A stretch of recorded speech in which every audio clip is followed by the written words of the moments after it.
views and opinions expressed in this program are those of the participants and do not necessarily reflect the views of BronxNet or the program underwriters.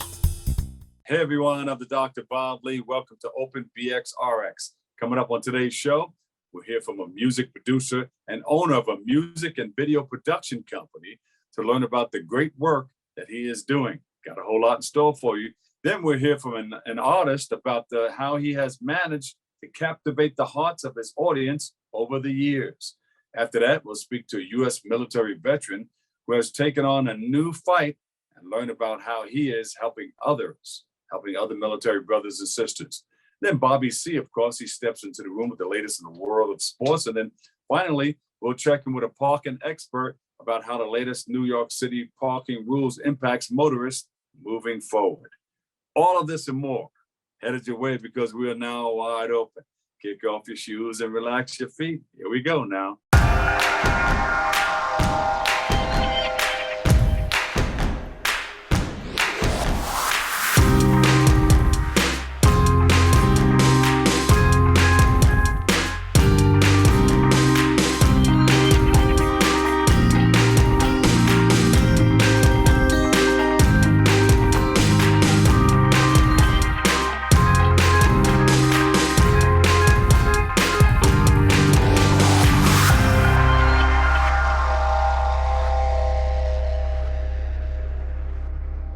Hey everyone, I'm the Dr. Bob Lee. I'm your host and you're watching Open. It's a live interactive program that brings the Bronx, New York City straight to your TV set. You can stay connected to us through social media at BronxNet TV.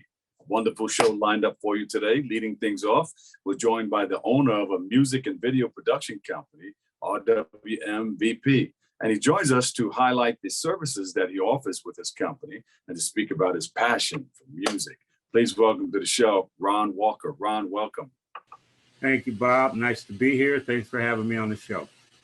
I understand you're on the ones and twos. Actually, I have people that do it. I kind of retired from that for a while, quite a while, about 30 years ago. But that was my entry into the field, though, definitely. Yeah. Well, it's like riding a bike. You know, you never forget. Right. And then you have those same people that call you back over and over all throughout the years. And you just provide that service. Well, anyway, give us a little bit of a background about you. I know you started off like that, but how did it come about? Okay, I'm gonna go way back. I'm way back. Go that foot out, take that Actually, Motown, step back. Yeah, exactly. I love music, first of all, and that goes all the way back to like 8 years old. I learned how to play guitar, self-taught. And I actually got more involved in it, wanted to play saxophone. I took sax in school, in grade school, high school, all that kind of stuff, and actually excelled at it and switched from saxophone to guitar, which is now my main instrument. So I kind of did that, formed a group. We toured and did a lot of college stuff and went in Canada, some stuff like that for quite a few years. But actually it was in the 70s. I started a label with a couple of partners of mine called EP. It stood for Exotic Productions. EP was the record label, and it was in Buffalo, New York. And the first song that we actually put out was called East Stomp the Funk, and it didn't do so great here, but it kind of caught on in a couple places. And then we did a song called Here We Go Again, which actually charted regionally. So that was kind of my first introduction into the field. So over a bunch of years, that kind of evolved. I currently am now a partner of 3 to Go Music, which is the record label that I now am a partner and primary CEO of, and also 3 to Go Music Alliance, which is a partnership of 3 partnerships that focus primarily in supporting our government agencies, both military and non-military, but mostly government agencies, both domestic and overseas. Assistance of Van Taylor. But I'm most excited about 3 to Go Music Label, which has been up for about 6 or 7 years. And of course, my featured artist is Selena Graves. We have other artists on the label, but right now I'm really hyped about her. How'd you get linked up with Selena? So actually, it's an interesting story. Selena's dad and I grew up together. He used to live in Buffalo. And his father, actually, Edward Graves, Selena's grandfather, was a minister here in Buffalo. Actually, a lot of my mother's siblings were preachers. So he was one, and we went to his church, and his son, Ed Graves, used to play bass. So we had this common music interest, although we never played together. Yeah. So eventually he went out to San Diego, and he would stay in touch and send me these notes like, hey, I got this daughter, man, you got to hear her. I'm like, yeah, right. Because I was doing it right. Everybody has the greatest singer in the world. Right. Turns out he was right. Exactly. She is fantastic. So eventually he convinced me to check out her social media, and that's kind of how it evolved. So we go way back. That's good. That's good. A lot of people hail from Buffalo. You get Jerry Bledsoe, Hank Spann, Frankie Crocker, Gary Bird, a lot of DJs, and you probably know all of them. Yeah, I know quite a few of them. Imhotep Bird, actually, he received honor at the Buffalo Music Hall of Fame, which I happen to be a member of also, class of 2011. The group that I had founded was the Exotics, and back in '81, we had a song that was extremely hot called Springtime Love, charted both in the UK, Japan, and locally, it was #2 on the charts. We couldn't quite move Evelyn King out of the way locally, but we were #2 for like the whole summer. It was pretty cool. Yeah. So that was kind of, I know a lot of that community. And of course, most recently the tragedy at Tops Market, which was less than a mile and a half from where I grew up. Yeah. So Buffalo community faring from that right about now. It's really tough. I rode by that location. It was last week. It was actually just before the holiday weekend. Yeah. And that memorial, when you see it on TV, it really doesn't do it justice as to how involved the community is in keeping the spirit of those people alive and not forgetting what happened there. So we're reeling, but we'll be okay. Did they put any things in place to try to prevent that? Yeah, that was something that was it was unforeseeable. I mean, you look hindsight, and you have somebody riding 200 miles to scout out a location for days at a time, and actually befriend the people that he's planning to kill. I mean, that's a special kind of evil. So we are, since that time, it's heightened alert on everything. So we'll see what the new normal is. But so we're still getting over that. Hey, Ron, tell us about the services you provide with RW Music Production. Yeah, RW Music Video Production, which I am the owner of also. We do primarily event management, concert promotion, sound reinforcement kind of engagements. Last year, we partnered to do, 2 years ago before the pandemic, a summer concert series at the Buffalo Central Terminal, which is a historic venue. That place is absolutely beautiful. It's being refurbished now, so we couldn't host any events there this year because construction is so involved. But for those that remember the movie Thurgood, when he's in the terminal building, that is the Buffalo Central Terminal where that was actually filmed. So that was pretty cool. So I do weddings. That's kind of a small part of what we do in regards to lining up the appropriate entertainment, whether it's sending DJs. Or it's big for the bride and groom, though, because they can drive you crazy. Right. They're like right on it. They want you to take that, and they don't have to worry about it anymore. Exactly, and that's what we excel at. We do, of course, corporate events, whether it's organizing presentations and venues, securing venues for them to have offsite meetings and that kind of thing. So it's a wide breadth of event management type services, everything from sound systems to live entertainment. That's great. I was going to go deeply involved, but I know we only have a few more minutes, or about a minute or so. What sound do you use? Just hit me real quick on that one. I'm sorry, I didn't hear what you said. What type of sound system do you use? Oh, we have everything. QSCs to PV. We go from literally, I think it's on the website, 2,000 watts, 500 watts, all the way up to 50,000 or more.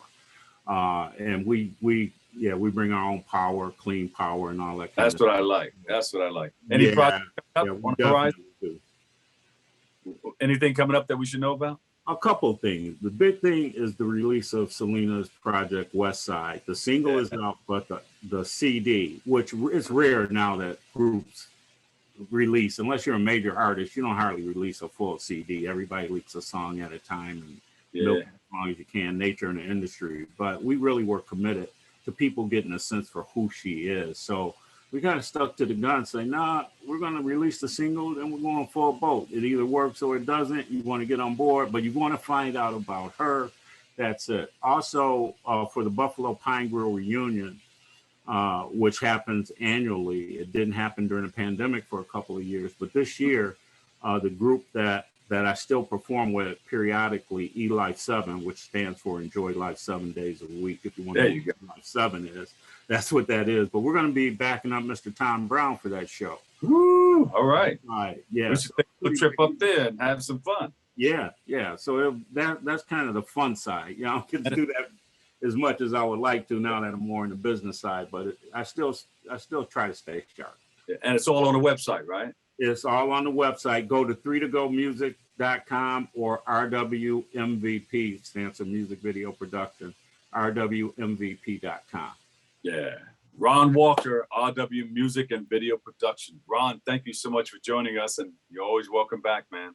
All right. Thanks for having me. Thank you. You've got a seat at the table. We'll take a break. We got more open coming up next.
Welcome back, everybody. I'm the Dr. Bob Lee from 107.5 WBLS. I have a fantastic person as an artist whose work has been featured in over 30 films, including Die Hard 3, Strictly Business, and Malcolm X. His work captures the hearts of audiences across the country, and he's with us today to speak about his new art series and to reflect on his journey as an artist. Please welcome to the show, Bernard the Artist Jackson. Bernard, welcome. How you doing, Dr. Bob Lee? We heard a whole lot about you, man. We heard you putting the brush to the canvas or whatever you do to do your do to make who you are do the do. And we just came up with that. You know what it is, right? And you have a little history. I'm all over the place. Yeah. And you have a little history. You have a story behind how you got where you are today. You may want to touch on that just a bit. Well, I grew up in South Carolina, Columbia, South Carolina. I went to Benedict College as a young artist. You know, I worked pretty much. I painted billboards. I did just developing as a young artist. You know, it was my mom and my art teachers and my mentors that pushed me. And finally, I heard through the grapevine that Spike was getting ready to work on Malcolm X. At the time, I was working as art director for a billboard company in Florence, South Carolina, but it was still time in the works. But I wasn't a union person. So it was because of Spike, he wrote a letter to the union that kind of like nudged him and allowed about 7 of us to get our union card. And so we did take the union exam so that we could, get in official. And from there, it was Malcolm X, Die Hard 3, Strictly Business, and I'm what they call a scenic artist. So in other words, the carpenters build it. We paint it. We do marbleizing, wood greening, aging, distressing, portraits, sculptures. So on every film, there are artists that are working behind the scenes. And we're part of local 829, which is the United Scenic Artists Union. And so that was kind of like prayers and a lot of push. It wasn't just me, it was a lot of people that helped me to get in the union. And, because, that old phrase of a starving artist, I used to say that, but I don't say that anymore. That's the kiss of death. I am not a starving artist, and so right. The thing is to try to figure out, how do you eat? How do you survive as an artist?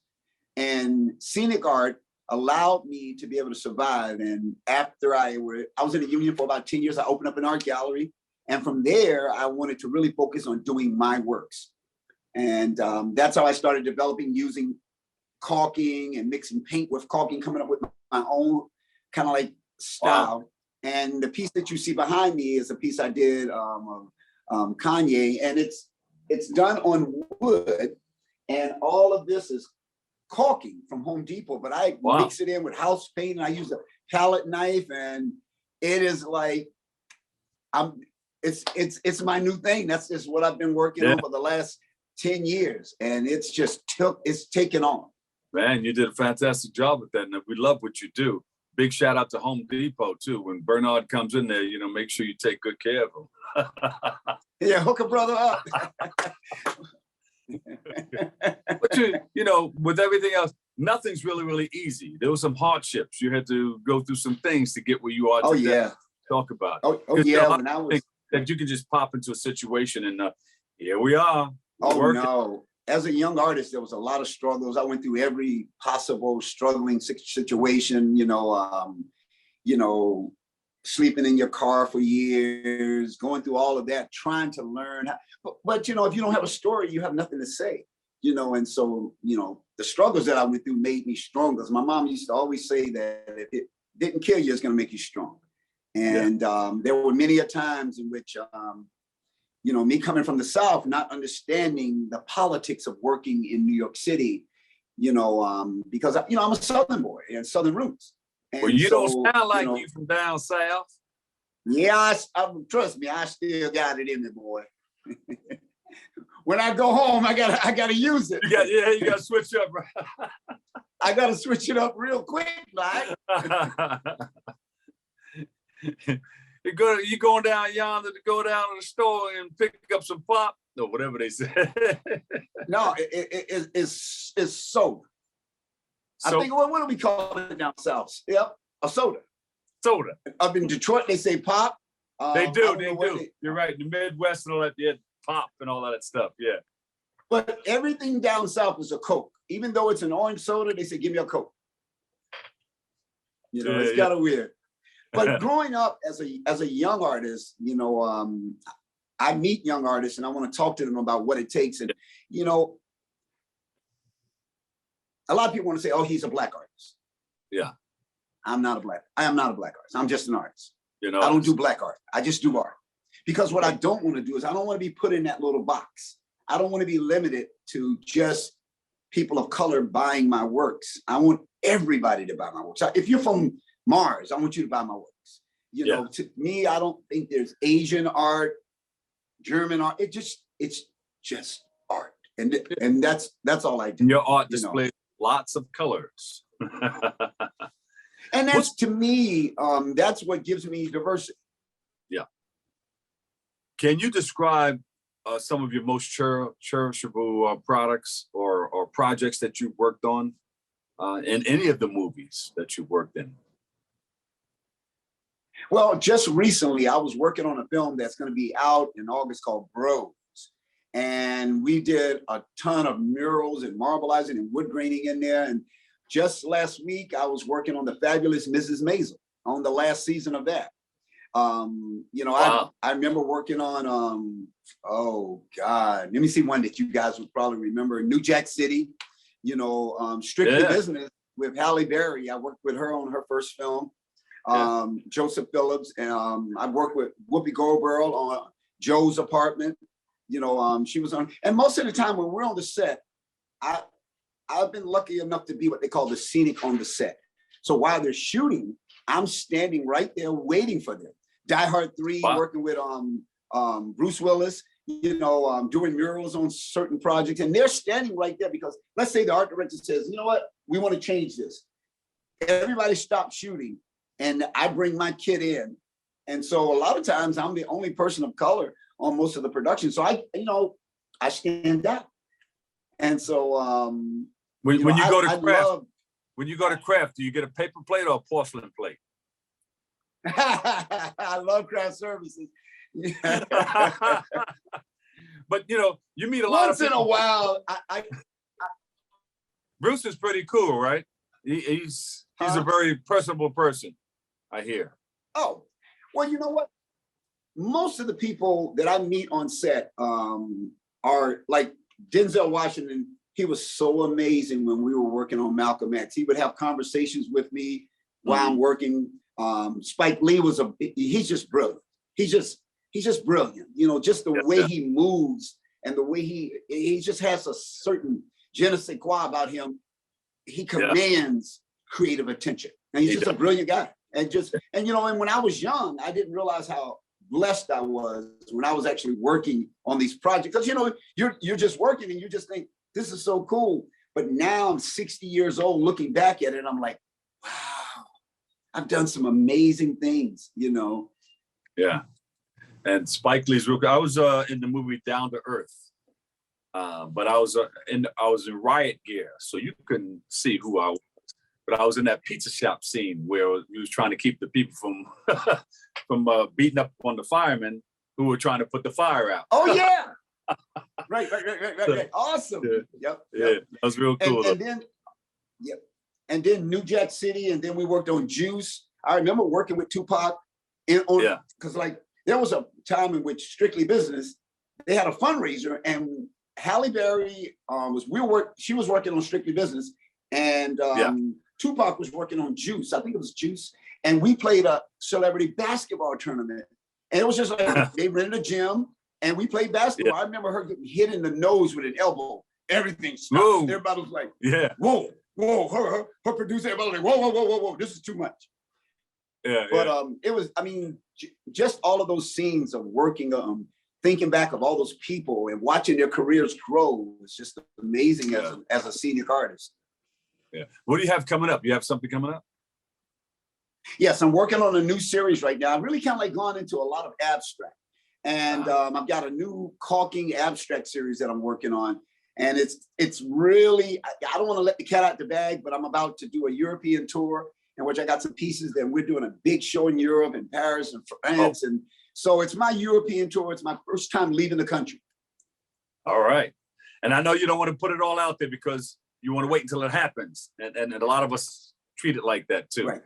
But listen, thanks for coming on. We have a lot to talk about. We have a lot of things in common too. We'd like to have you on a little longer. So you got to come back.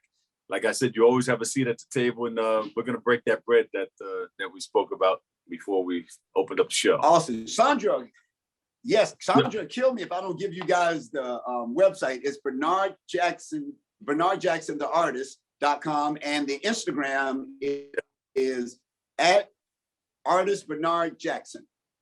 And we're right here in the village of South Orange, New Jersey. And the address is 11 Vos Avenue. There you go. We love you, man. Thank you for all that you do. Thanks for your fantastic work. Take care. Thank you for having me on. All right. Bernard Jackson, the artist. Take a break. I've got more coming up next right here on Open.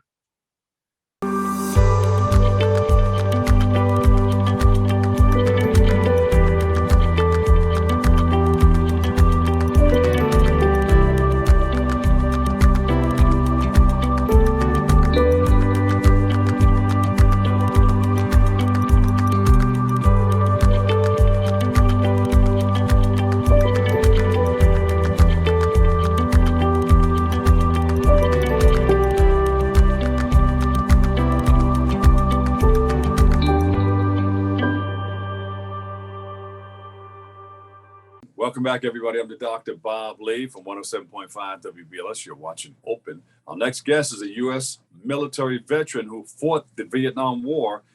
He joins us to speak about his nonprofit organization, Help Is On The Way 2024 Corp, and highlight the work that he is doing to offer services to vets and their families in the Bronx. So please welcome to the show, Johnnie H. Williams Jr. Johnnie, welcome to the show.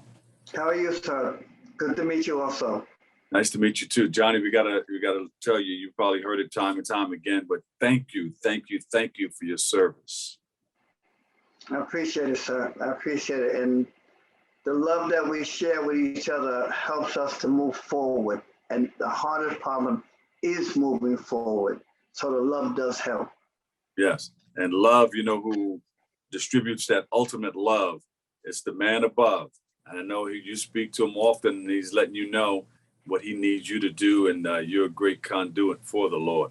And we thank you once again for your service. Can you tell us about yourself and what was life like, both in the military and after your service was complete, which is really never complete because you got right back into helping others get what they need out of life. But you can explain that. Yes, my father, my grandfather, my great-grandfather, they were all military.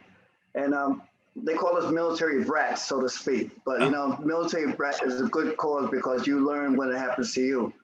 Yeah. I went to Fort Jackson, and the craziest thing happened to me at Fort Jackson. And then South Carolina. All right. South Carolina, believe me, there were so many things that happened that you would never expect. I'm from New York. When I went down to South Carolina and I seen how the people were in my face and doing things, and I said, this can't be real. This can't be real. But you know what? You was in the military. It was a completely different type of thing that just came in front of you. Yeah. Where you might have thought you were super bad, Uncle Sam was super badder. And you know what I'm saying? And the thing about the military, you end up going places and you end up doing things. We was on Tank Hill where there was a bunch of tents, and you had to put your wood into the furnace to warm yourself. We didn't live in buildings, we lived in tents. Yeah. But all that was the knowledge of you learning what to do in your life. Uncle Sam is super bad, I'm telling you that. And it's not just the veterans. There's a lot of people that are doctors, nurses, firemen, EMS, you know, your uncles, your aunts, your nieces, your nephews that do something special in their life. And you got to think of themselves, you got to think of them and not just you yourself. Yeah. It's not easy. I got to Germany. I ended up in Beer Fest. I was drinking beer like every day of the week. You know, now I'm clean and sober because what else can I drink? And then I ended up, from there, I ended up going to Vietnam. And that was a complete trip. I don't care whether you went to Nam or whether you was on a base, whatever it is that you're going through, hell is hell. There's no such thing as one person having more hell than the other. You're not gonna believe it. Spike Lee made a movie called D5 Blood. And when the movie came out, I was in the audience and he asked me to stand up and tell me why I would not make the movie called The Lawnmower. My job was to bring people back out of the trouble that they were in. And yes, I was a lawnmower. And I wasn't cutting grass, I'll put it that way. Yeah. And my job was to go in and rescue people and bring those people back home. And this was like an everyday type of thing. Uncle Sam taught you stuff that you wouldn't even believe. We had to jump in mud water before we got on the helicopter. You had to learn to stand tall. The person's here 1 minute, the next minute the person's gone. And this was the way it was. And it's not just veterans. You gotta understand this happens to many different people in many ways, shape, and form. So if you stop always thinking about yourself and think about many others, now you can see the bigger picture of how the hell people are going through every day of the week. Let me ask you a quick question about the assault weapons that we have on our streets. What do you think about that? And what can we do to try to head that off? The assault weapons should not be on the street for any reason, because like I heard a person say in the news yesterday, why do you have to shoot so many bullets into a crowd of people? It doesn't make sense at all. What we went through, there was a reason we had to go through that. But there was times when you didn't know who you may be shooting until you seen afterward And a lot of times you cried from what you saw, what you did. Those assault weapons should not be on the street at all for no reason. No reason to have it like that. You know, and it's the thing about it. If you look at me, I'm the one who my Father in heaven makes the example of. I've been married 3 times. Yeah. And you say, why were you married 3 times? Because nobody could keep living with the man that's screaming and hollering every night of the week. It wasn't that you was a bad person, but the only thing you did was scream and holler. And a person can only go up with that for so long a time. There are some men and women that have been together forever. I am so proud of them. But both of them have PTSD. Yes. Post-traumatic stress disorder is not good for anyone, whether you're a doctor or nurse. But what is this one of the things that inspired you to create your organization, Help Is on the Way, Veterans 1024 Corps? Yes, what happened with that, I got this problem in my head that the brain just does not stop. And every time I'm doing something, I have to do something more to help everyone. And I started coming out with Help Is on the Way, Help Is on the Way, Help Is on the Way. Next thing you know, the model Help Is on the Way comes out. Now the website Help Is on the Way for Veteran 1024 CORP comes out. Then not only that, whatever the person, whether you're a doctor, nurse, or a Boy Scout is looking for, under that name, you can find what you're looking for. And there's no way in heck that the person doesn't come back with a smile on their face. Do you know when a person called me last night, they were crying, and I told the person after they started laughing, you know what you just did? And the lady said, what? I said, you just stood tall. Smile, laugh a little more, get your benefits. But if you do not stand up with the problem that you have, and how can you solve that problem? And what people don't know, and they always hear, our Father in heaven gave each and every one of us something special. It's right in front of the person, but they won't look. Yeah. The crazy stuff I do, this is nothing. Who are some of the people that are helping you out? Oh yeah, so other veterans, other corporations. Well, I have a sponsorship. I have like the Jeep Cherokee people. For anyone who wants a Jeep, I have that. I have Terry Ham for people who want to buy houses.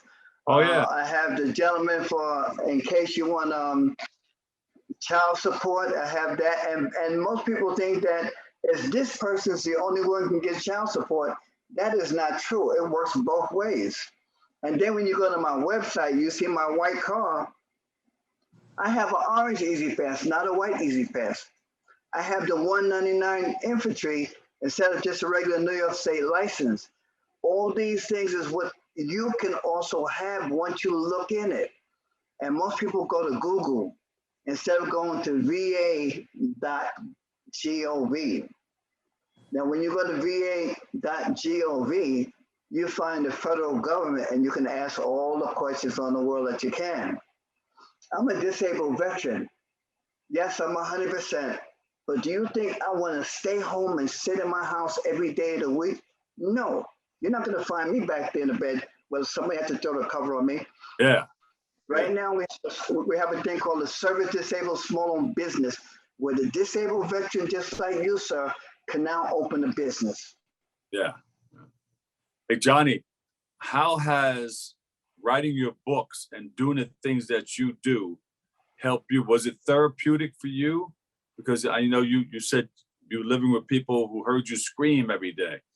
Mm-hmm. Are the things that you're doing today helping you therapeutically with your everyday life?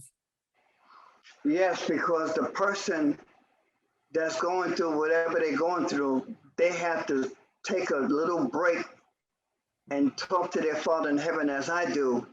Because I can tell you one time when I stepped down on the gas pedal, and when the car finally stopped, it stopped at 145 miles an hour. Ooh. And there was the trunk in the front seat. There was the motor in the front seat. and the car was spinning upside down. What happened? I ended up getting another car the next day. When Wow. you work for him, when you work for our Father in heaven, he's showing you how to open the door. Don't you know that the door is open, but you have to look in the direction? This book, that Suicide Stopping Now, okay, this is one hell of a book for everyone to read. But guess what? When you read this book that says, Who Am I? It shows you the superstar.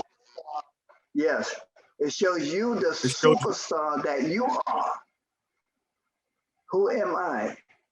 You see, no matter what problems there are, you can talk about the problems you have, and now you can find out who you are.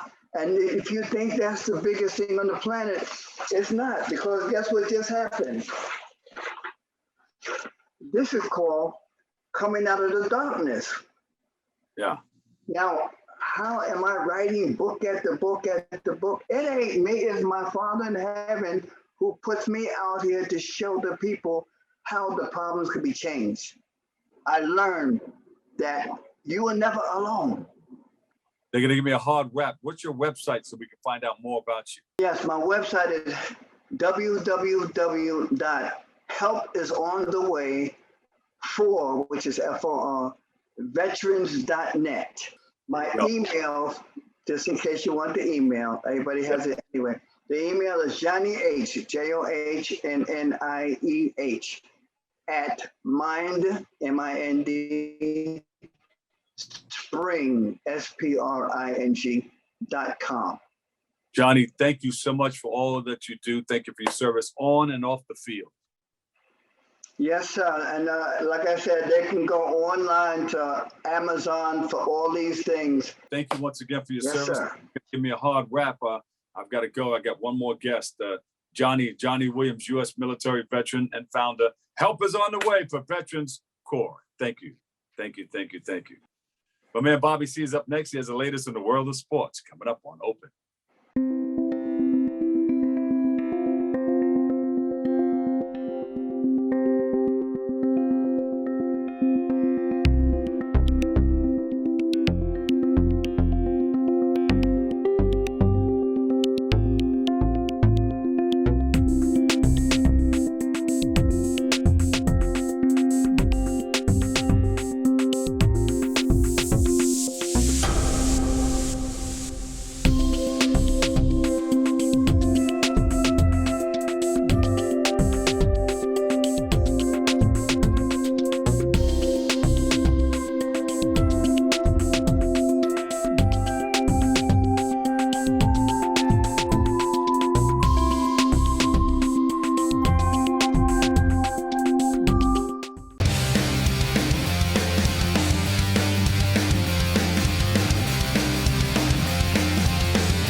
Good morning, sports fans. Have you ever wondered where the Bronx ranks among the 5 boroughs when it comes to star athletes born right here in New York City and the BX? Well, today I have a compelling argument as to why this borough is the best of the best. My top 10 pro athletes from the Bronx. It's time for another list right here on BronxNet's Open. But first, a C list for a Bronx star still making moves in the game of basketball. Former NBA point guard Rod Strickland from the Bronx is the new men's basketball coach at Long Island University, LIU. Strickland was hired last week to replace Derek Kellogg. Kellogg led the Sharks to a 16-14 record last season.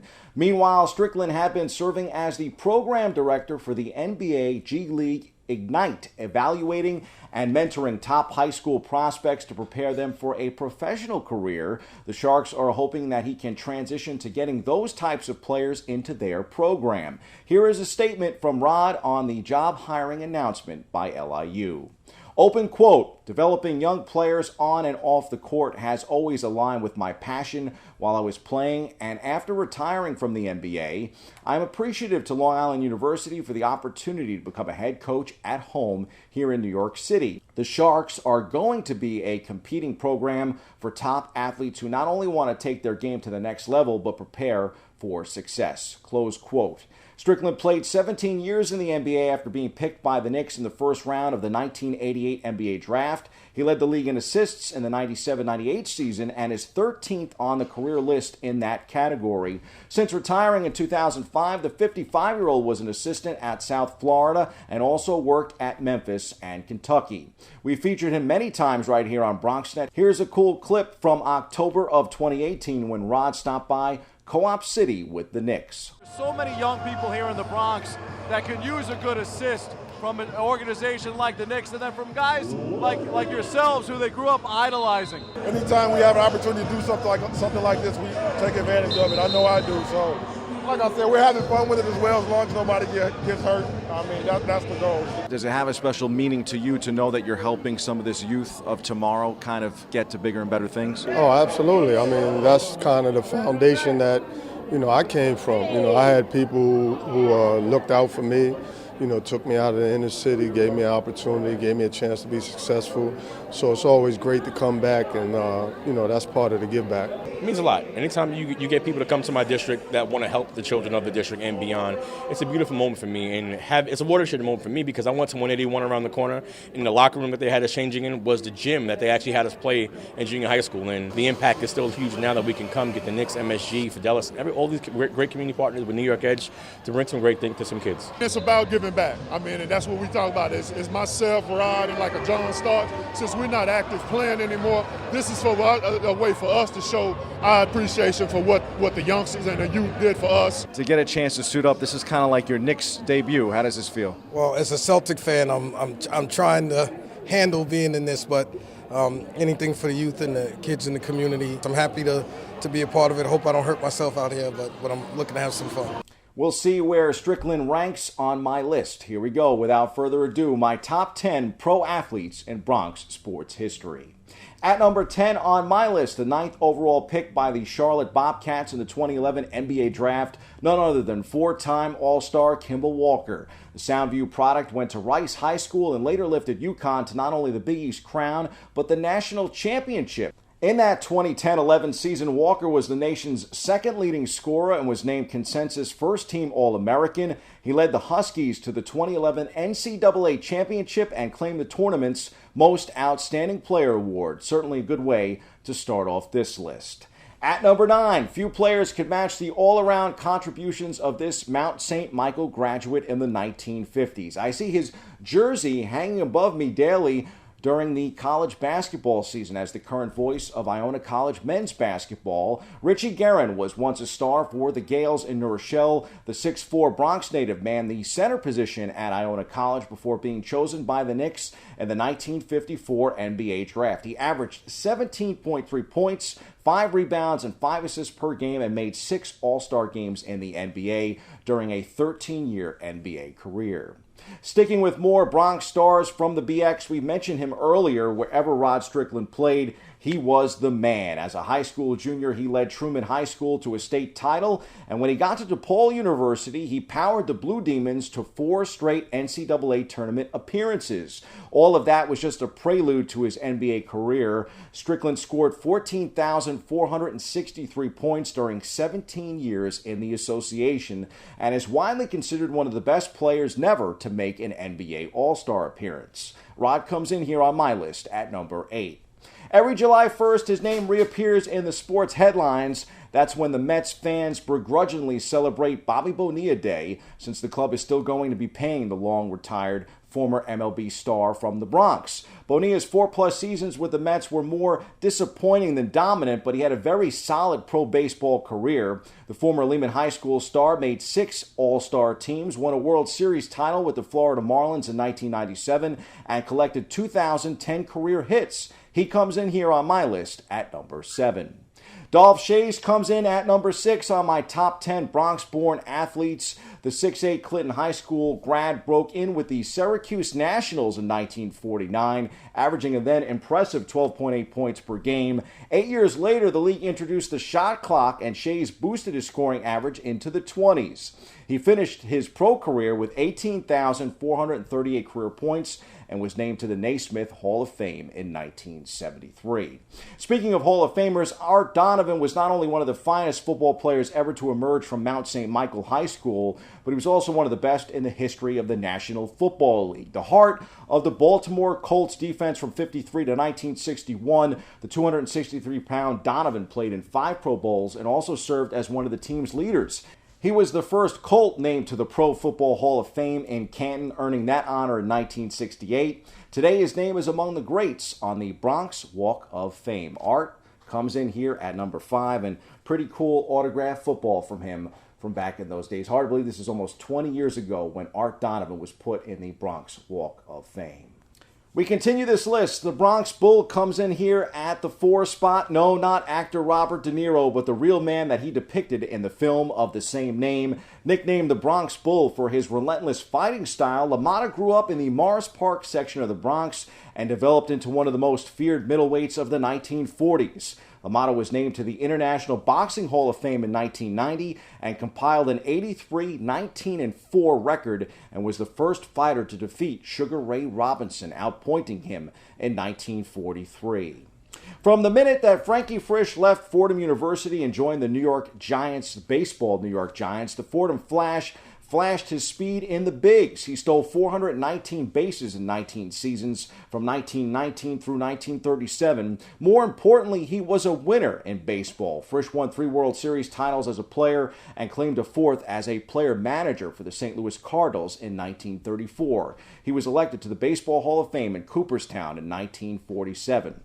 The Fordham Flash swipes the 3rd spot here on my list. The Bronx's Hammer and Hank lived up to his nickname during 13 years in the majors. Hank Greenberg collected 2 American League Most Valuable Player awards, 4 home run titles, and 4 RBI crowns. The former Monroe High School star won 2 World Series titles with the Detroit Tigers and belted 331 career home runs. He was elected to the Baseball Hall of Fame in 1956. And at number 1, nothing small about his game. Speaking of legendary nicknames here in the Bronx, Nate Tiny Archibald. This NBA legend managed to be both scorer and distributor while playing for 5 different teams and making 6 All-Star squads from 1970 through 1984. During the 72-73 season, he became the first and only player to lead the NBA in both scoring and assists, and was elected to the Naismith Basketball Hall of Fame in 1991.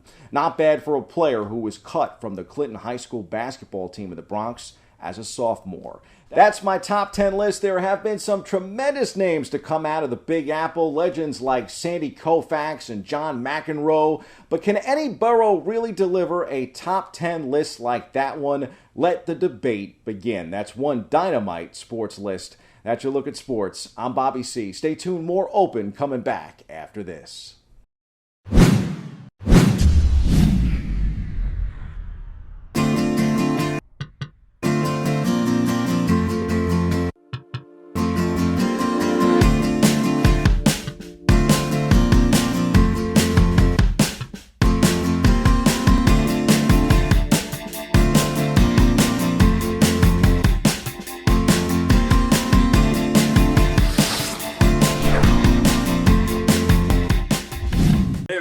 I'm the Doc Bob Lee. Welcome back. Our last guest is no stranger to the show. He's the author of the New York City Parking Survival Guide, and he joins us to speak about the latest news regarding the alternate side of the street parking rules and how this shift in New York City parking laws will impact motorists. So please welcome to the show. He's no stranger, Lou Camporeale. Lou, welcome. Good to be here, Bob. Thank you for having me. Lou, it's all over the news that they want to get back into the normal way of doing things, get rid of alternate side of street parking for the time being, or however they're going to do it. They want to clean the streets, basically. Well, the streets need to be cleaned, but let me just point out one interesting fact, and that is street cleaning regulations have replaced alternate side of street parking. So alternate side of street parking was discontinued in 1997. It is now street cleaning regulations, which truly reflect what the reason is that these streets people are moving their cars so that streets Yeah. can be clean. But it is in effect. It started on Tuesday, July 5th. The city is now in full effect, cleaning streets on all posted days on regulation signs. And if you don't move your car in time, the ticket can be about $60 to $65. Is that right? $65, yeah. What's interesting, and I think what brought this about, is back in May, the sanitation commissioner, Jessica Tisch, reported to the city council that over 50% of all vehicles do not move during the limited street cleaning regulations. So I think this was the impetus to get people back into the swing of things. As much as motorists don't like having to move their car for street cleaning regulations, it was an absolute necessity. New Yorkers have a reputation of being somewhat on the dirty side. There's garbage, there's all sorts of stuff. At least once a week, I see a vehicle rolling by that has a flat tire. And since the beginning of this year, I've actually had 3 tires that needed to be replaced because I've ran over stuff that just was laying in the street. Yeah, yeah. Do you think that maybe the prices of the ticket will go up due to what's going on now? $5 to $70, $75, I don't know. The city is always interested in making money. I don't necessarily think that they will raise the fines, but they have certainly been stepping up enforcement on just not street cleaning regulations, but all parking violations. For 2 years, the city has had very lax enforcement with street cleaning regulations as well as other regulations, and they're looking to make up that lost revenue. Can drivers avoid major fines? How can they do that? I know you have the book on how to navigate this.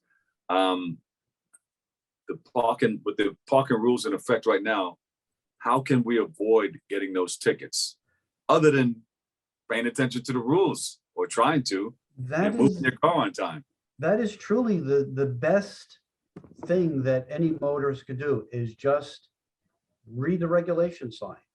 And if you make an effort to look at the sign, understand it, you can avoid a summons. And most summonses are avoidable. So that's always my advice. Read the sign, avoid the fine. Let me repeat that. Read the sign, avoid the fine. Read the sign, avoid the sign. I mean, read the sign, avoid the fine. I get it. But you know, some of those parking areas have about 3 or 4 or 5 signs on them. Let me see, what is this all about? And you try to figure out which pertains to you. Well, let me give you a little key on how to do this. Generally speaking, if a sign is in red, that means that you're in a danger zone. If there are multiple regulations on a sign, usually the regulation on top, on the highest point on the sign, is the most restrictive and less restrictive towards the bottom. So always start from reading from the top to the bottom. And if it's red, you're in a danger zone. But if you do get a ticket, what do? You wrote the book on it. If you do get a ticket, just don't assume that the ticket was written correctly. You want to make sure that the location is accurate. You want to make sure that the violation is stated correctly, that you have the time and date. If it's a meter violation, you need little things like time first observed.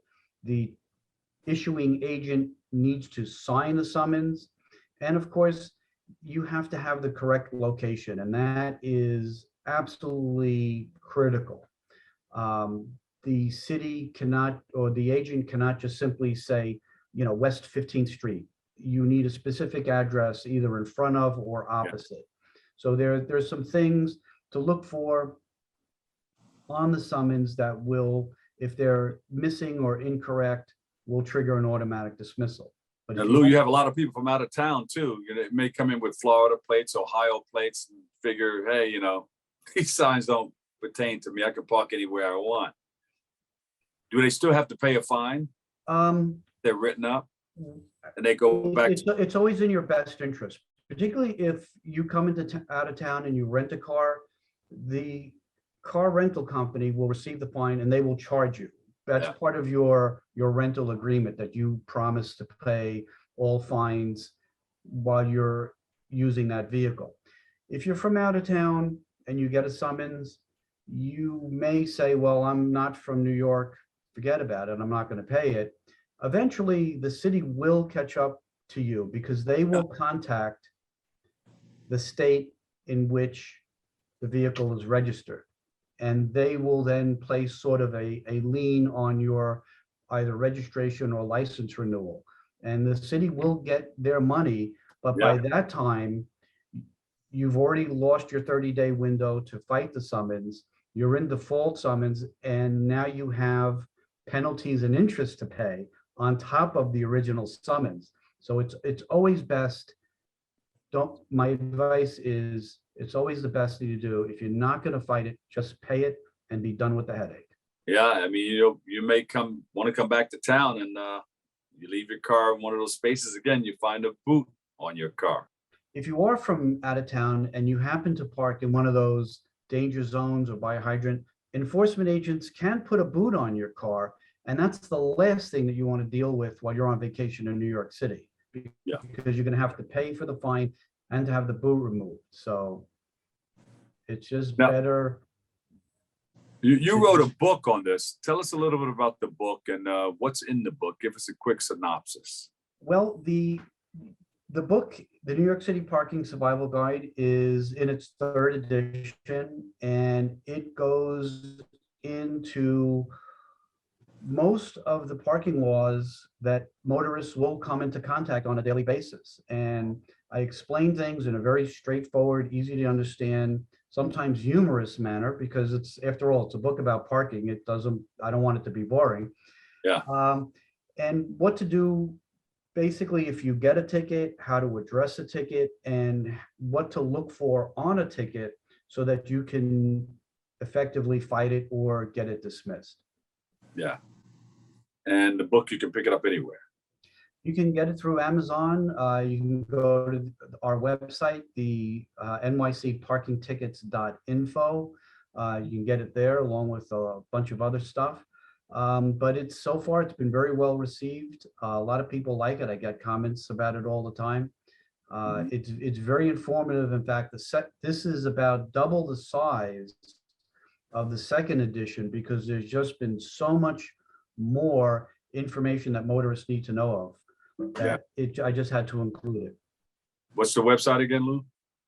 nycparkingtickets.info.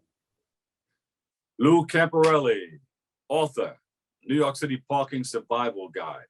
You're going to need it. If you live in New York City, you want to pick this book up. Okay. You can get it anywhere. Lou, thank you so much for joining us. My pleasure. Thank you. All right. Unfortunately, that's all the time we have for today's show. We want to thank you, our viewer, for tuning in and checking it all out. Our guests, we want to thank all of you. Everybody from BronxNet, thank you for rolling up your sleeves and doing the things that you do. We appreciate you. Always remember this: what you are is God's gift to you, and what you make of yourself is your gift to God. So choose your choice, and let the choice control the chooser. Remember, whether you say you can or you can't, you're right. Whether you say you can or you can't, you're right. I'm the Dr. Bob Lee. I'll see you on 107.5 WBLS. Catch you another day, another way. Love you all. Peace.